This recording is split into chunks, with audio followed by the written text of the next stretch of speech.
కాంగ్రెస్ ఇంకా గట్టిగా జై కాంగ్రెస్. మిత్రులారా, ప్రజాపాలన ప్రగతి బాటలో కార్యక్రమంగా ఈనాడు నారాయణపేట శాసనసభ నియోజకవర్గంలో మీ అభిమాన నాయకురాలు ఆలంబన ఇవ్వాలని, ఆర్థికంగా వాళ్ళని బలోపేతం చేయాలని ఈరోజు జిల్లా మహిళా సమాఖ్య ఆధ్వర్యంలో పెట్రోల్ బంకును ఈరోజు ఆడబిడ్డలే నిర్వహించుకునే విధంగా రాష్ట్రంలో దేశంలో ఎక్కడ లేని విధంగా ఈరోజు మనము ఆడబిడ్డలు పెట్రోల్ బంకు నిర్వహించుకోవడానికి ప్రారంభించుకున్నాం. ఇదే కాదు, ఆనాడు 2004 నుంచి 2014 వరకు తెలంగాణ రాష్ట్ర ప్రాంతంలో 25 లక్షల ఇందిరమ్మ ఇండ్లు, పేదవాడి ఆత్మ గౌరవం ఇందిరమ్మ ఇల్లు అని ఆనాడు తండాలలో, గూడాలలో, మారుమూల పల్లెల్లో ఉన్న పేదలకు, ముఖ్యంగా దళితులకు, గిరిజనులకు, ఆదివాసీలకు, బలహీన వర్గాలకు, మైనారిటీలకు, మహిళలకు ఇందిరమ్మ ఇండ్లు ఆనాడు ఇస్తే 10 సంవత్సరాలు గత ప్రభుత్వం నిర్లక్ష్యం వహించింది.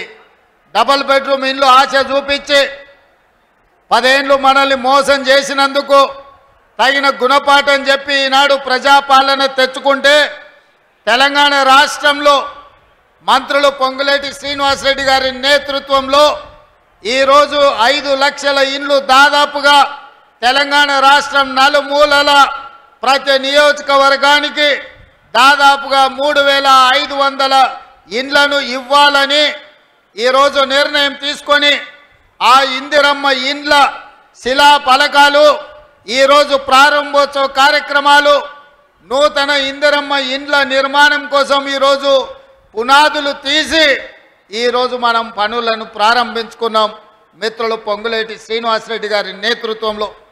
అదేవిధంగా మాదిగ ఉపకులాల వర్గీకరణ కోసం ఈ జిల్లా అభివృద్ధి కోసం అహర్నిశలు కృషి చేస్తున్న పెద్దలు దామోదర్ రాజ నరసింహ గారు, జూపల్లి కృష్ణారావు గారు, అదేవిధంగా మన స్థానిక ఉమ్మడి మహబూబ్ నగర్ జిల్లా శాసనసభ్యులు అచ్చంపేట వంశీ కృష్ణ గారు, కల్వకుర్తి కసిరెడ్డి నారాయణ రెడ్డి గారు, జడ్చర్ల అనిరుద్ధ రెడ్డి గారు, నాగర్ కర్నూల్ డాక్టర్ రాజేష్ రెడ్డి గారు, వనపర్తి మేఘారెడ్డి గారు, షాద్ నగర్ శంకర్ గారు, అదేవిధంగా మహబూబ్ నగర్ ఎన్ఎం శ్రీనివాసరెడ్డి గారు, ఈరోజు మక్తల్ మీ అభిమాన నాయకుడు శ్రీహరి గారు, వాకిటి శ్రీహరి గారు, నా సహచర శాసనసభ్యులందరూ ఈరోజు వేలాది మంది అభిమానులను ఇక్కడికి తరలి వచ్చి ఈ ప్రారంభోత్సవ కార్యక్రమాన్ని విజయవంతం చేసి,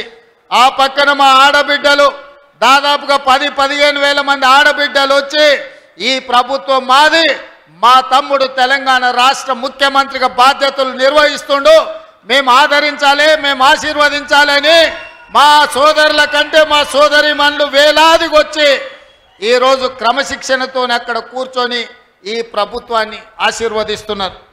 మిత్రులారా, ఈరోజు ఈ వేదిక మీద నుంచి 4 కోట్ల తెలంగాణ ప్రజల్ని ఆలోచన చేయమని నేను అడుగుతున్నా. ఆనాడు నిజాం నవాబుల నుంచి విముక్తి కలిగిన తర్వాత మొట్టమొదటి హైదరాబాదు రాష్ట్రానికి ముఖ్యమంత్రిగా మా పాలమూరు బిడ్డ బూర్గుల రామకృష్ణారావు గారు ఆనాడు ముఖ్యమంత్రిగా బాధ్యతలు వహిస్తే మళ్ళీ 7 దశాబ్దాలు మా పాలమూరు జిల్లాకు ఉమ్మడి రాష్ట్రంలో కానీ తెలంగాణ రాష్ట్రంలో కానీ సరైన ప్రాతినిధ్యం రాలే. 7 దశాబ్దాల తర్వాత ఈ పాలమూరు బిడ్డల ఆశీర్వాదం వల్ల మీరు అండగా నిలబడి 12 మంది పార్లమెంటు సభ్యులను గెలిపించి ఆశీర్వదించి నన్ను హైదరాబాద్కు పంపిస్తే తెలంగాణ రాష్ట్రానికి ముఖ్యమంత్రిగా మీ పాలమూరు బిడ్డ, మీ సోదరుడు ఇవాళ ముఖ్యమంత్రి అయ్యి ఇవాళ మీ ముందు నిటారుగా నిలబడ్డాడు. మిత్రులారా, ఇవాళ ఆలోచన చేయండి. ఉమ్మడి రాష్ట్రంలో ఎంతోమంది పాలకులు వచ్చిండ్రు, ఎందరో ముఖ్యమంత్రులు అయినరు. ఎన్నిసార్లైనా మన పాలమూరు పేదరికాన్ని చూపించి ప్రపంచ దేశాలలో మార్కెటింగ్ చేసుకున్నారు తప్ప మన జిల్లాను అభివృద్ధి చేయలే. ఇవాళ ఈ వేదిక మీద నుంచి నేను అడుగుతున్న మేధావులను, ఈ తెలంగాణ రాష్ట్రంలో ఉన్న చదువుకున్న వాళ్ళను నీళ్లు నాగరికత తెస్తాయి, నీళ్లు పంటలు తీసుకొస్తాయి, మీ నీళ్లు పసిడి బంగారాన్ని పండిస్తాయి. మరి నీళ్లు నాగరికతను తేవాల్సింది, పసిడి పంటలు పండించాల్సిన ఈ పాలమూరు జిల్లాలో కృష్ణానది జలాలు 811 టీఎంసీలు దశాబ్దాలుగా పారుతున్నా మాకెందుకు పసిడి పంటలు రాలేదు, మా కష్టాలు ఎందుకు తీరవలేదు, మా కన్నీళ్లు ఎందుకు తూడవలేదని నేను అడుగుతున్నా. ఈ పాలమూరు జిల్లా నాడు ఉమ్మడి రాష్ట్రంలో లేదా? ఈ పాలమూరు జిల్లా ఏర్పడ్డ తెలంగాణ రాష్ట్రంలో లేదా? ఈ పాలమూరు జిల్లా బీఆర్ఎస్ పార్టీకి ఓట్లు వేయలేదా? అంతెందుకు 2009లో నాడు చంద్రశేఖరరావు గారు కరీంనగర్ జిల్లా ప్రజలు తరుముతే భుజాన జోలె వేసుకొని జోలె పట్టుకొని పాలమూరు జిల్లాకు వచ్చి ఈ ప్రాంతంలో ప్రజల్ని అడుక్కుంటే నా పాలమూరు సోదరులు, మా సోదరి మనులు నీకు భిక్ష పెట్టినరు, నీ బొంతలో భిక్ష వేసి పార్లమెంటు సభ్యుని చేసి ఢిల్లీకి పంపిస్తే నువ్వు పార్లమెంటు సభ్యుడిగా పదవిని ఎలగబెట్టినావు. సోనియమ్మ తెలంగాణ రాష్ట్రం ఇస్తే నువ్వు తెచ్చినా అని గొప్పలు చెప్పుకున్నావు. ఆనాడు పాలమూరు జిల్లాను దత్తత తీసుకుంటున్నావు, తెలంగాణ రాష్ట్రం వస్తే పాలమూరు బాగుపడుతుందన్నావు, వలసలు ఆగిపోతాయన్నావు, మా కన్నీళ్లు తూడుస్తా అన్నావు, మా ప్రాజెక్టులు పూర్తి చేస్తా అని మాటిచ్చినావు. నేను ఇవాళ అడుగుతున్న వేదిక మీద నుంచి 10 సంవత్సరాలు ముఖ్యమంత్రిగా ఉన్న చంద్రశేఖరరావు గారు 2009లో మేము హక్కున చేర్చుకొని మా కడుపులో పెట్టుకొని చూసుకుంటే, మేము భుజాల మీద పెట్టి మోసుకుంటే, పాలమూరులో ఊరు లేకపోయినా, పార్లమెంటులో నీకు నోరు రాకపోయినా, మేము ఎంపీగా గెలిపిస్తే మేము భిక్ష పెడితే నువ్వు ఆనాడు ఎంపీ అయినవు. ఆ సంగతి మర్చిపోకు. మరి 10 సంవత్సరాలు ముఖ్యమంత్రిగా ఉన్న నువ్వు మా ప్రాజెక్టులను ఎందుకు పూర్తి చేయలేదని నేను అడుగుతున్నా. ఇవాళ ఈ వేదిక మీద నుంచి పెద్ద పెద్ద మాటలు మాట్లాడుతున్నారు, పొంకనాల మాటలు.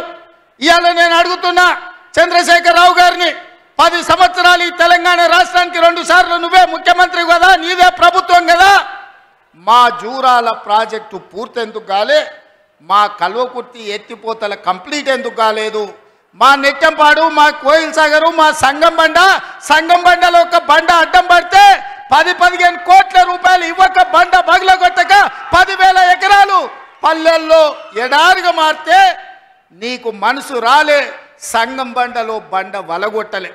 కానీ మేము వచ్చిన తర్వాత ఆ బండ బగలగొట్టి ఆ గ్రామాలకు నీళ్ళు ఇచ్చినాం.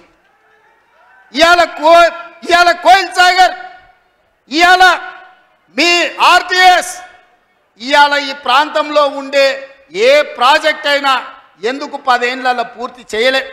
అదే కాదా నాడు ఉమ్మడి రాష్ట్రంలో జూపల్లి కృష్ణారావు గారు, చిన్నారెడ్డి గారు, డాక్టర్ మల్లు రవి గారు ఆనాడు కిరణ్ కుమార్ రెడ్డితో కొట్లాడి, ఆనాడు అరుణమ్మ గారు కూడా మంత్రిగా పాలమూరు రంగారెడ్డి ఎత్తిపోతల ప్రాజెక్టు పూర్తి చేయాలి, 12 లక్షల ఎకరాలకు నీళ్లు ఇవ్వాలి అని కొట్లాడి జూరాల నుంచి నీళ్లు తీసుకోవాలని పాలమూరు రంగారెడ్డి ఎత్తిపోతల పథకానికి అనుమతి తీసుకొచ్చారు. 16,000 కోట్లతోని ప్రాజెక్టు మంజూరైంది. 35,000 కోట్లు మొత్తం అంచనాలు వేసి టెండర్లు పిలిచిండ్రు. కానీ చంద్రశేఖరరావు వచ్చిన తర్వాత ప్రాజెక్టుల రీడిజైనింగ్ పేరు మీద 35,000 కోట్ల రూపాయల ప్రాజెక్టును 55,000 కోట్ల రూపాయలకు పెంచిండు. టెండర్లు పిలిచిండు, కాంట్రాక్టర్లకు ఇచ్చిండు, కమిషన్లు మెక్కిండు, జూరాల నుంచి నీళ్లు తీసుకోవాల్సిందని శ్రీశైలం బ్యాక్ వాటర్స్కు పంపించాడు. ఇవాళ శ్రీశైలానికే ఆ ప్రాజెక్టును తరలించడం వల్ల ఈరోజు పాలమూరు ఎడారిగా మారుతుంది. 10 ఏళ్లలో పాలమూరు రంగారెడ్డి పూర్తి చేసిన, కల్వకుర్తి పూర్తి చేసిన, భీమా, నెట్టంపాడు, కోయిల్ సాగర్, రాజోలి బండ పూర్తి చేసి ఉంటే, తుమ్మిళ్ళ ప్రాజెక్టును పూర్తి చేసి ఉంటే ఇవాళ ఆంధ్రప్రదేశ్ మనకు అభ్యంతరం పెట్టకపోయి ఉండే. 10 ఏళ్లలో నువ్వు ప్రాజెక్టులు పూర్తి చేయలేదు, పాలమూరును పడావు పెట్టినావు కాబట్టి ఇవాళ మా ప్రాంతం ఎడారిగా మారింది. ఆనాడు 2014లో నేను కొట్లాడి తెచ్చిన మక్తల్ నారాయణపేట కొడంగల్ ప్రాజెక్టు ఒకనాడు ఉమ్మడి రాష్ట్రంలో రాజశేఖర రెడ్డి గారు ముఖ్యమంత్రి ఉన్నప్పుడు దివంగత నాయకుడు చిట్టెం నర్సిరెడ్డి గారు మొట్టమొదట ప్రస్తావించండు మక్తల్ నారాయణపేట కొడంగల్ ప్రాజెక్టు గురించి. ఆ తర్వాత వారు చనిపోయినాక దాని గురించి మాట్లాడిన వాళ్ళే లేరు.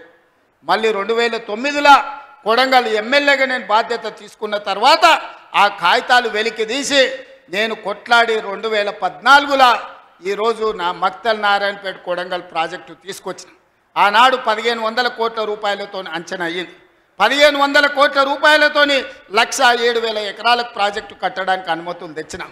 10 ఏళ్ళు నా మీద కక్షతోని పాలమూరు మీద పగతోటి చంద్రశేఖరరావు ఈ ప్రాజెక్టును పక్కన పెడితే ఈరోజు నేను వచ్చిన తర్వాత తిరిగి వాటిని దుమ్ము దులిపి పనులు మొదలుపెట్టిన.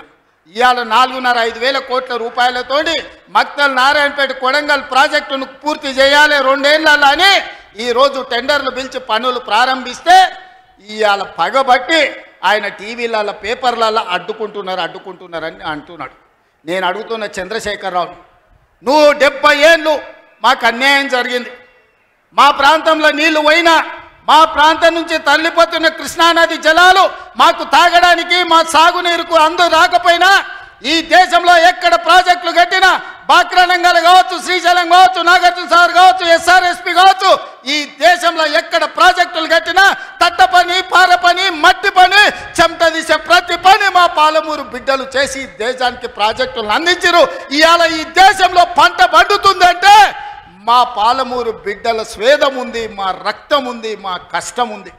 అట్లాంటి మా జిల్లా ఎడారిగా మారి వేలాది మంది వలసలు పోతుంటే తమ పసిపిల్లల్ని తల్లిదండ్రుల దగ్గర, ముసలోళ్ళ దగ్గర, గుడిసెల దగ్గర వదిలి జంటలుగా మేస్త్రీల ఎంబడి వలస పోతుంటే వలసలు ఆపాలని ఇవాళ మా ప్రాజెక్టులు పూర్తి చేయాలని ప్రయత్నం చేస్తుంటే మా మీద పగబట్టి నువ్వు ఎందుకు చంద్రశేఖరరావు అని నేను అడుగుతున్నా.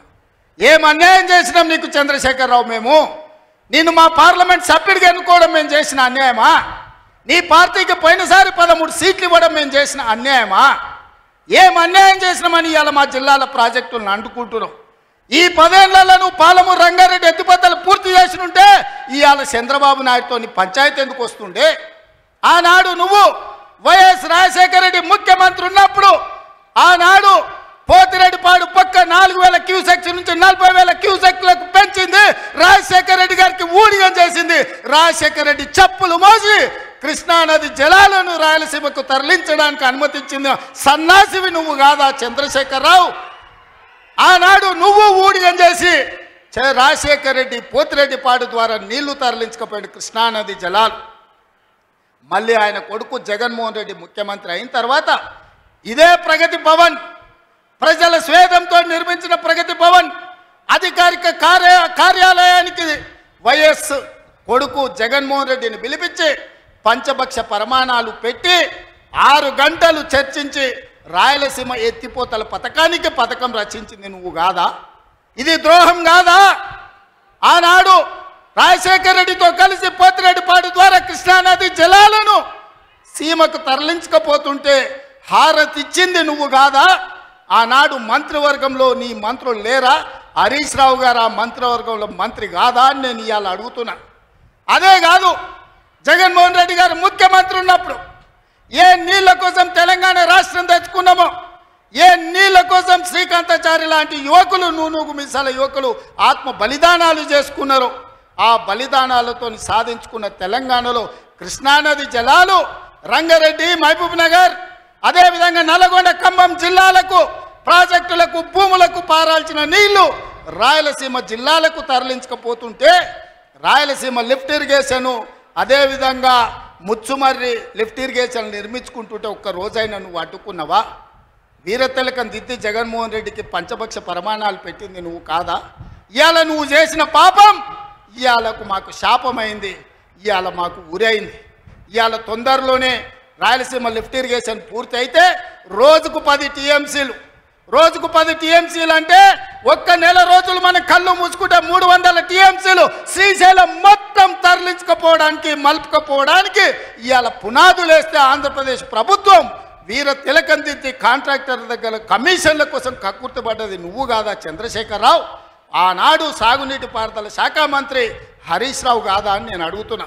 5 ఏళ్ళు హరీష్ రావు సాగునీటి పారుదల శాఖ మంత్రి, 5 ఏళ్ళు చంద్రశేఖరరావు గారు సాగునీటి పారుదల శాఖ మంత్రి. మరి నేను ఇవాళ అడుగుతున్నా, పాలమూరు అక్కడనే ఉంది, కల్వకుర్తి అక్కడనే ఉంది, భీమా ఎండిపోయింది, కోయిల్ సాగర్ ఆరిపోయింది, ఈరోజు ఆర్డీఎస్ అట్లనే ఉండిపోయింది. మా ప్రాజెక్టులు ఎందుకు పూర్తి చేయలే? మా పాలమూరు కష్టాలు ఎందుకు తీరవలేదని నేను అడుగుతున్నా. ఈ నీళ్లు మాకు నాగరికతను ఎందుకు తేలే? ఈ నీళ్లు మాకు పసిడి పంటలు ఎందుకు తీయలే? ఈ నీళ్లు మాకెందుకు కన్నీళ్లు మిగిలిచ్చినాయని నేను అడుగుతున్నా. ఈ నీళ్లు మా భూములు ఎడారుగా మారడానికి, ఈ నీళ్లు మా ప్రజలు వేలాదిగా వలసలు పోవడానికే పనికొచ్చినాయి తప్ప మా జీవితాలలో వెలుగులు వచ్చినాయని నేను అడుగుతున్నా. ఈ పాపం నీది కాదా చంద్రశేఖరరావు? ఈ పాపం నీదే కదా?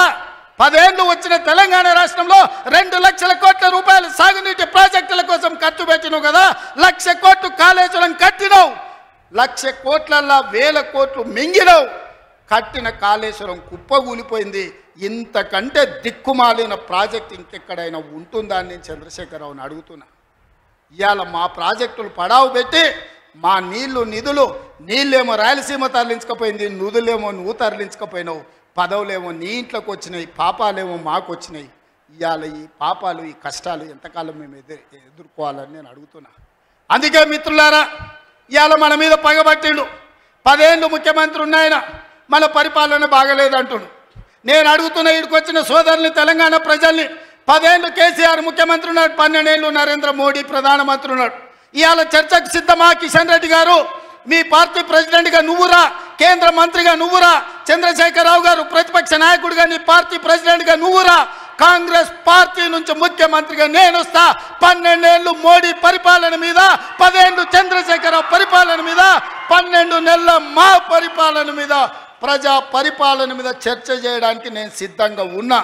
చర్చలో ఓడితే ముక్కు నేలకు రాస్తా అని చెప్పి నేను ఈ సందర్భంగా సవాలు విసురుతున్నా.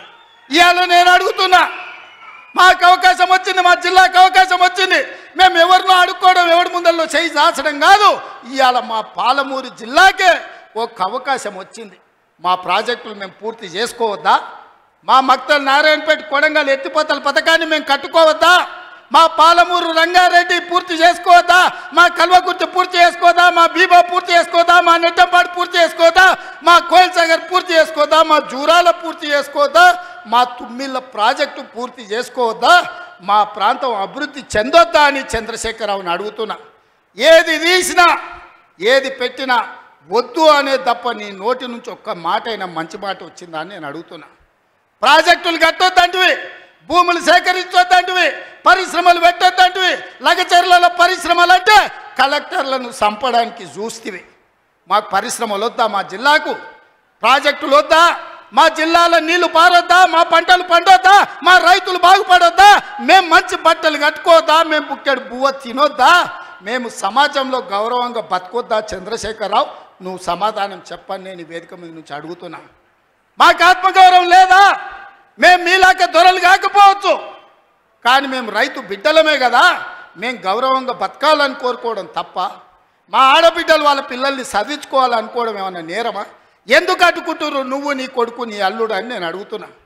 12 నెలలు కానీ ప్రభుత్వం అప్పుడే దిగిపోవాలంటుడు. 10 ఏళ్ళలో నువ్వు చెయ్యని పనులు మేము చేసినాం కదా. ఏం బాగలేదు పాలన. ఆయన కొడితే గట్టి కొడతాడంట. ఆయన కొడితే ఎంత గట్టి కొడతాడంట కాదంట. నేను అడగదలుచుకున్న మా సోదరుని, అయ్యా ఆయన గట్టి కొట్టడానికి ఫుల్లా ఆఫా? ఏంది గట్టి కొట్టడానికి? ఏం కొడతాడు ఆయన? కొడితే గిడితే ఓ ఫుల్లు ఓ ఆఫు గట్టి కొట్టగలడు. అంత మించి గట్టి కొట్టేది ఏందుంది?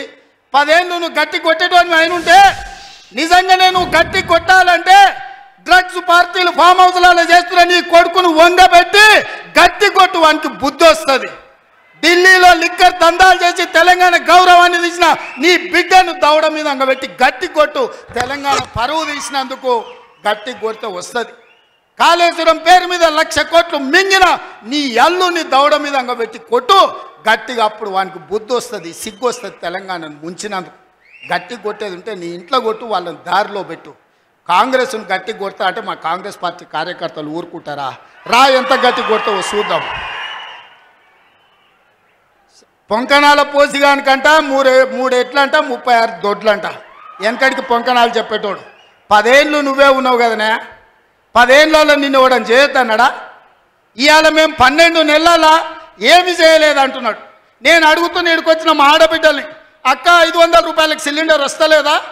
ఆర్టీసీ బస్సులో ఉచితంగా మీరు బస్సు ఎక్కుతారని టికెట్ అడుగుతురా? ఆ ఎల్ల అమ్మగారింటికి పోవాలంటే ఇంటి ఆయన కిరాయి పైసలు అడగాలి. అమ్మవారి గుడికి పోవాలంటే పక్కింటోళ్ళు తోడు రావాలి. ఇవాళ 500 రూపాయల సిలిండర్, ఆడబిడ్డల కార్తీలో ఉచిత ప్రయాణం, 200 యూనిట్లు ఈరోజు ఉచితంగా కరెంటు, 25,50,50,000 రైతులకు 21,000 కోట్ల రూపాయల రైతు రుణమాఫీ చేసినాం. రైతు భరోసా కేసీఆర్ ఎగనామ పెడితే వచ్చిన ఎంబడే 7,625 కోట్ల రూపాయలు ఇవాళ రైతు భరోసా మొదటి విడత ఇచ్చినాం. రెండో విడత ఈరోజు రైతు భరోసాల 10,000 కోట్ల రూపాయలు, ఎకరాకు 12,000 సంవత్సరానికి ఇవాళ మనం మొదలు పెట్టినాం. మార్చి 31 లోపల ఈరోజు రైతు భరోసా నిధుల్ని రైతుల ఖాతాలో వేయదలుచుకున్నాం. నిరుద్యోగ యువకులకు 55,000 ఉద్యోగాలు ఇచ్చినాం. ఇవాళ ఆడబిడ్డలకు, మహిళా సంఘాలకు పాఠశాలలు నిర్వహించుకోనికే అమ్మ ఆదర్శ పాఠశాల ఇచ్చినాం. ఇవాళ పాఠశాల పిల్లలకు బట్టలు కుట్టే పని ఆడబిడ్డలకు ఇచ్చినాం. ఇవాళ 1000 మెగావాట్లు సోలార్ విద్యుత్తు ఆడబిడ్డలకు ఇవాళ నిర్వహించుకోవడానికి ఇచ్చినాం.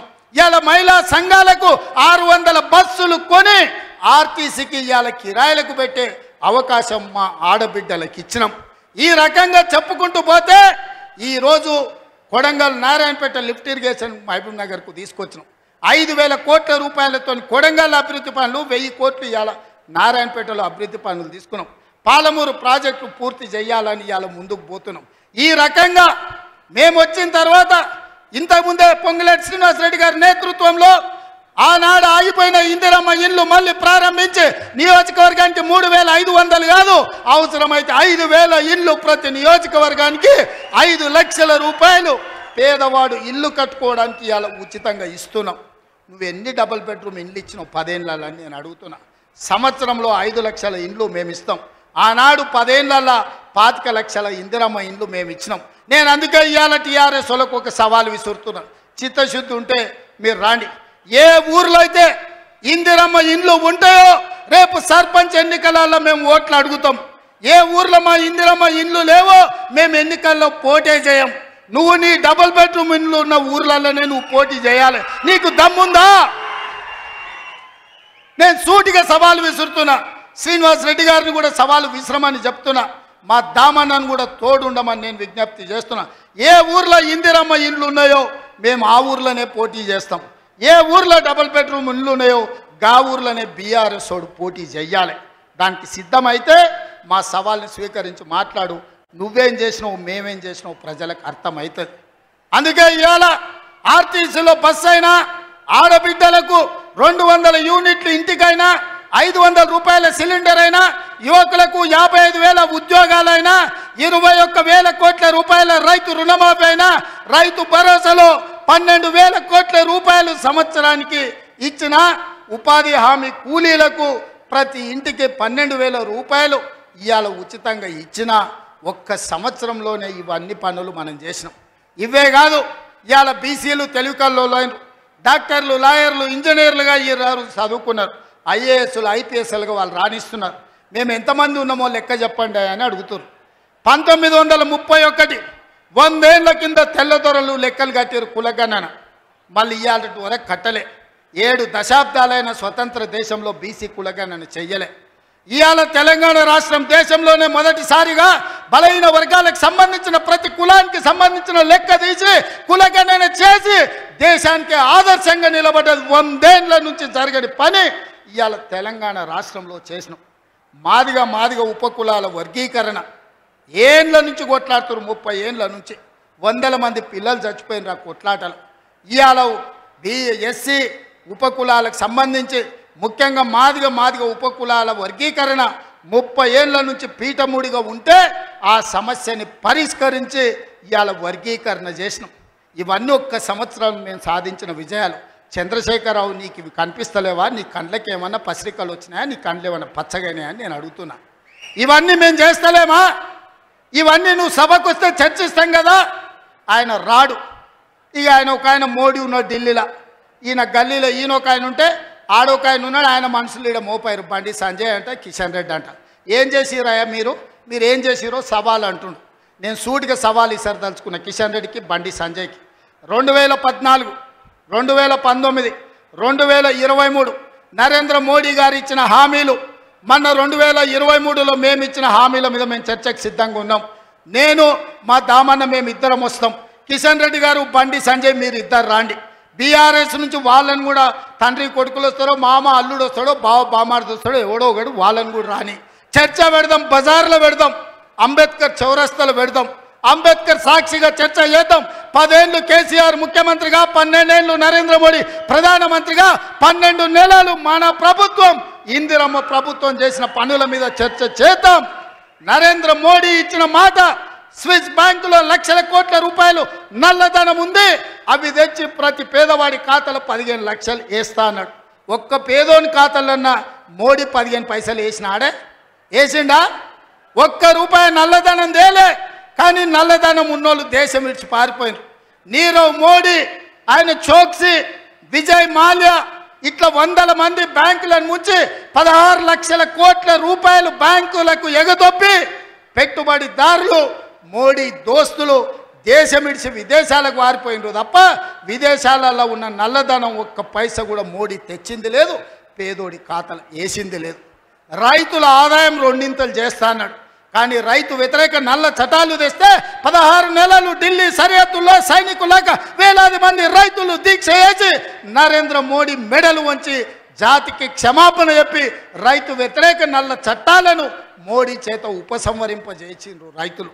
అదేవిధంగా 2022 లోపల ప్రతి పేదవాడికి ఇల్లు అందిస్తా అన్నాడు మోడీ. ఏ పేదోడికి ఇల్లు ఇచ్చినవో ఈరోజు అప్పక్పల్లికి రా, చూపిద్దురా మోడీ ఇచ్చిన ఇల్లు ఎక్కడుందో. నేను అడుగుతున్నా, నారాయణపేటకు రా, మోడీ ఇచ్చిన ఇల్లు ఎక్కడున్నాయో నువ్వు చూపిద్దురా. సంవత్సరానికి 2 కోట్ల ఉద్యోగాలు ఇస్తాన్నాడు. 12 ఏళ్ళు అయింది, 24 కోట్ల ఉద్యోగాలు రావాలి. ఆ లెక్కన ఒక తెలంగాణకే 1 కోటి ఉద్యోగాలు రావాలి. ఎవరికి వచ్చినాయో ఉద్యోగాలు?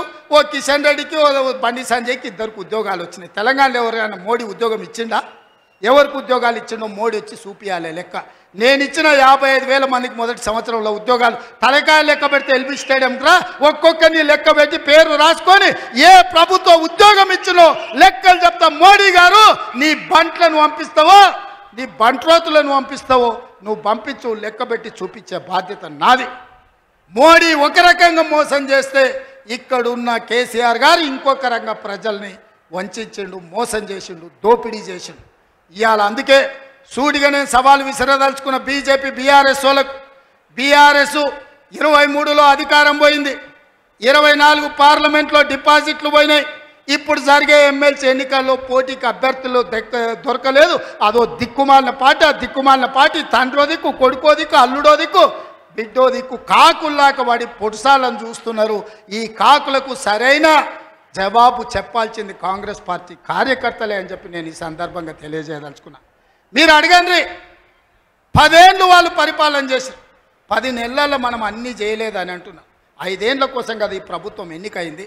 5 ఏళ్లలో అన్ని పనులు పూర్తి చేసే బాధ్యత మనది. ఇవాళ అందుకే పేదలకు అనుకూలంగా పేదల పాలన ఉన్నది. పేదలు బాగుపడితే, పాలమూరు పచ్చబడితే వాళ్ళ కళ్ళు మండుతున్నాయి, వాళ్ళ కడుపు మండుతుంది. పాలమూరు ఎండాలే, మన జీవితాలు పాడు కావాలి అనేది వాళ్ళ ఆలోచన. అందుకే మనమందరం అప్రమత్తంగా ఉండాలి. ఈ జిల్లాకు ఒక అవకాశం వచ్చింది, మన ప్రాజెక్టులు మనమే పూర్తి చేసుకుందాం, మన నిధులు మనమే కేటాయించుకుందాం, మన పనులు పూర్తి చేసుకునే బాధ్యత మనది. ఇవాళ నారాయణపేటకు ఇవాళ ముఖ్యమంత్రి వచ్చిందంటే 1000 కోట్లతో పనులు ప్రారంభించుకున్నామంటే ఓ మెడికల్ కాలేజీ, ఓ నర్సింగ్ కాలేజీ, ఓ పారామెడికల్ కాలేజీ, ఓ ఇంటిగ్రేటెడ్ రెసిడెన్షియల్ స్కూల్, ఓ మహిళలకు పెట్రోల్ బంక్, ఇందిరమ్మ ఇల్లు ఇక్కడ నుంచి రాష్ట్రానికి ప్రారంభించుకున్నామంటే ఇవాళ మనోడు మన బిడ్డ ఇవాళ ముఖ్యమంత్రి ఉన్నాడు కాబట్టి. పెద్దలు చెప్పిండ్రు మట్టికి పోయినా ఇంటోడే పోవాలి అని. ఇవాళ తెలంగాణ రాష్ట్రానికి మీ బిడ్డ ముఖ్యమంత్రి ఉంటే వాళ్ళ కడుపు మండుతుంది, కళ్ళల్లో నిప్పులు పోసుకుంటారు. ఇవాళ మన మధ్యలో పంచాయతీలు పెట్టాలని చూస్తారు, మన ప్రాజెక్టులు ఆపాలని చూస్తారు. అందుకే ఈ ప్రాంతంలో వచ్చే పరిశ్రమలైన సాగునీటి ప్రాజెక్టులకైనా భూసేకరణను అడ్డుకోకండి. మీకు నష్టపరిహారం అధికంగా ఇచ్చే బాధ్యత మాది. మీరు కొత్త ప్రాజెక్టులు, కొత్త భూములు కొనుక్కోండి, కొత్త ప్రాజెక్టులు కట్టుకోండి. 10 లక్షలు కానీ అవసరమైతే భూములు పోయేటోళ్ళకి 20 లక్షల రూపాయలు ఇప్పించే బాధ్యత నాది. మీ బిడ్డ ఉన్నాడు ఇక్కడ, మీ సోదరుడు ఉన్నాడు. మీరెవ్వరు బాధపడకండి, కన్నీళ్ళు పెట్టుకోకండి. ప్రభుత్వ ఖజానా నుంచి మన జిల్లాకు నేను ఈరోజు నిధులు ఇస్తా. మా అనిరుద్ధ్ రెడ్డి ఉన్నాడు, ఈరోజు ఉదండాపూర్ ప్రాజెక్టు గురించి చెప్తున్నాడు. ఖచ్చితంగా ప్రాజెక్టు సమస్యను తొందరలోనే పరిష్కరించే బాధ్యత నాది. నష్టపరిహారం ఇచ్చే ఉదండాపూర్ ప్రాజెక్టును పూర్తి చేసి రైతుల్ని ఆదుకునే బాధ్యత నేను తీసుకుంటా. ఇవాళ మీ కష్టాలు తీరవకపోతే మీ సమస్యల్ని పరిష్కరించకపోతే మీ బిడ్డ తెలంగాణ ముఖ్యమంత్రిగా ఉండి ప్రయోజనం ఏందని నేను మిమ్మల్ని అడుగుతున్నా. సంపూర్ణమైన విశ్వాసం పెట్టుకోండి. లేక మనకు ఒక అవకాశం వచ్చింది. మన ఇంట్లోనికి మన బిడ్డకు అవకాశం వచ్చినప్పుడు శత్రువులు కుట్రలు చేస్తున్నారు. కడుపుల కత్తులు పెట్టుకొని బయలుదేరుతున్నారు. కౌగిలించుకున్నట్టే ఇకిలిస్తున్నారు. కౌగిలించుకొని కడుపుల కత్తులు పెట్టి పొడిచి చంపాలని చూస్తున్నారు. ఇట్లాంటి సన్నాసులకు గుణపాఠం చెప్పాల్సిన బాధ్యత పాలమూరు జిల్లా యువకుల మీదనే ఉన్నది. మిత్రులారా, పనిలో నిమగ్నమై ఉన్న పనులు చేసే బాధ్యత నాది, కాపాడుకునే బాధ్యత మీది.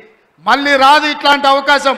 ఇవాళ తప్పిపోయిందా మళ్ళీ 50 ఏళ్ళు అవుతుందో, 60 ఏళ్ళు అవుతుందో, 70 ఏళ్ళు అవుతుందో, 100 ఏళ్ళు అవుతుందో చరిత్రను మనం అంచనా వెయ్యలేము. ఇవాళ వచ్చినప్పుడే మన ప్రాజెక్టులను పూర్తి చేసుకుందాం. పాలమూరును పూర్తి చేసుకుందాం, కల్వకుర్తిని పూర్తి చేసుకుందాం, భీమా, నెట్టంపాడు, కోల్చాగర్ను పూర్తి చేసుకుందాం, మక్తల్, నారాయణపేట, కొడంగల్ ప్రాజెక్టును పూర్తి చేసుకుందాం. కొడంగల్లో పరిశ్రమలు తెద్దాం.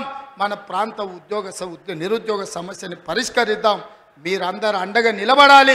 ఈ ప్రాంతాన్ని అభివృద్ధి చేసే బాధ్యత నాది. మళ్ళొక్కసారి సూటిగా కిషన్ రెడ్డి గారికి, బండి సంజయ్ గారికి, కేసీఆర్ గారికి, కేటీఆర్ గారికి నేను సవాల్ విసురుతున్నా. 12 ఏళ్ళు మోడీ పాలన మీద, 10 ఏళ్ళు కేసీఆర్ పాలన మీద, 12 నెలలు మా పాలన మీద మేము చర్చకు సిద్ధంగా ఉన్నాం. నేను మా సోదరుడు దామోదర్ రాజనరసింహ గారు మేము చర్చకు వస్తాం. తారీఖు చెప్పండి, ఏ సెంటరో చెప్పండి, ఏ సెంటర్ అయినా మేము తయారు. మీరు సిద్ధమైతే రాండి. ఎవరు ఏం చేసిండ్రో చర్చ చేద్దాం, తేలుద్దాం. తెలంగాణ ప్రజలకు వాస్తవాలు చెబుదాం. ఇంత గొప్ప కార్యక్రమాన్ని ఏర్పాటు చేసినందుకు మిత్రుడు శివకుమార్ రెడ్డి గారిని, అదేవిధంగా కాంగ్రెస్ పార్టీ కార్యకర్తల నాయకుల్ని, మా పర్ణికమ్మను మనస్ఫూర్తిగా అభినందిస్తున్నా. రాబోయే రోజుల్లో స్థానిక సంస్థల్లో కూడా మనం మన బలాన్ని నిరూపించాలి. పాలమూరి మొత్తం ఏకమై ఎవరిని సరిహద్దులకు రాకుండా చూడాలి. ఆ చూసే బాధ్యత మీదే అని తెలియజేస్తూ మీ అందరి దగ్గర సెలవు తీసుకుంటున్నా. మీరందరు సిద్ధమేనా? సిద్ధమేనా? సిద్ధమేనా? యుద్ధానికి సిద్ధమేనా? సిద్ధమేనా? సిద్ధమన్న వాళ్ళందరూ చేయి పైకెత్తండి. జై కాంగ్రెస్, జై జై కాంగ్రెస్. ధన్యవాదాలు మిత్రులారా.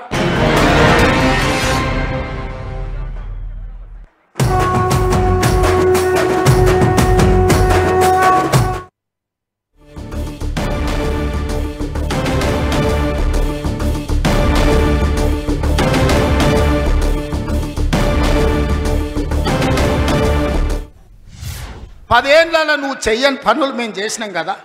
ఏం బాగలేదు పాలన. ఆయన కొడితే గట్టి కొడతాడంట. ఆయన కొడితే ఎంత గట్టి కొడతాడంట అంటే ఇక అది చెప్పనలవి కాదంట. నేను అడగదలుచుకున్న మా సోదరుని, అయ్యా ఆయన గట్టి కొట్టడానికి ఫుల్లా ఆఫా? ఏంది గట్టి కొట్టడానికి? ఏం కొడతాడు ఆయన? కొడితే గిడితే ఓ ఫుల్లు ఓ ఆఫ్ గట్టి కొట్టగలడు. అంత మించి గట్టి కొట్టేది ఏందుంది? 10 ఏళ్ళు నువ్వు గట్టి కొట్టేటోని ఆయన ఉంటే, నిజంగానే నువ్వు గట్టి కొట్టాలంటే డ్రగ్స్ పార్టీలు ఫామ్ హౌస్లలో చేస్తున్న నీ కొడుకును వంగబెట్టి గట్టి కొట్టు, వానికి బుద్ధి వస్తుంది. ఢిల్లీలో లిక్కర్ దందాలు చేసి తెలంగాణ గౌరవాన్ని తీసిన నీ బిడ్డను దౌడ మీద అంగబెట్టి గట్టి కొట్టు. తెలంగాణ పరువు తీసినందుకు గట్టి కొడితే వస్తుంది.